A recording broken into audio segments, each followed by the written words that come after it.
মাছ ধরা ঘুনি তৈরির আধুনিক যন্ত্র আবিষ্কার করলেন মাগুরার উজ্জ্বল বিশ্বাস নামের এক যুবক। এই যন্ত্র আবিষ্কার করে তিনি মাসে লক্ষ লক্ষ টাকা উপার্জন করছেন। তিনি আগে হাতের সাহায্যে 1 থেকে 2টি করে মাছ ধরা ঘুনি তৈরি করতেন। তখন তার অনেক পরিশ্রম করতে হতো। প্রথমে বাঁশ চিরে তা থেকে শলা বানাতে হতো, পরে তা ধারালো অস্ত্র দিয়ে চেঁচে মসৃণ করা লাগতো। এরপরে বেড় বোনা ও উপর নিচের চাল বানাতে হতো, তাতে অনেক সময় লাগতো। এরপর তিনি চিন্তা করলেন মেশিনের সাহায্যে ঘুনি বোনা যায় কিনা। তিনি ওই চিন্তা থেকেই ঘুনি তৈরির যন্ত্র আবিষ্কার করলেন। 3 ধাপের যন্ত্র তৈরি করলেন তিনি। একটি যন্ত্র দিয়ে নিখুঁতভাবে শলা তৈরি করার পদ্ধতি আবিষ্কার করলেন।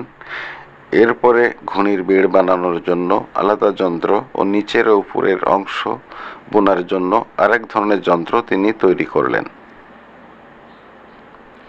এখন প্রতিদিন তিনি মেশিনের সাহায্যে 10 থেকে 12টি মাছ ধরা ঘুনি সহজে তৈরি করতে পারেন। তিনি জানালেন হাতে তৈরি ঘুনির চাইতে মেশিনের তৈরি ঘুনি দেখতে যেমন সুন্দর তেমনি মজবুত। উজ্জ্বল বিশ্বাস বাংলাদেশে প্রথম ঘুনি তৈরির আধুনিক যন্ত্র আবিষ্কার করে তাক লাগিয়ে দিয়েছেন। এখনো পর্যন্ত বাংলাদেশে একটি মাত্র ঘুনি তৈরির মেশিন রয়েছে, যেটা তার নিজস্ব প্রযুক্তি দিয়ে তৈরি এবং তা তার নিজের কাছেই রয়েছে।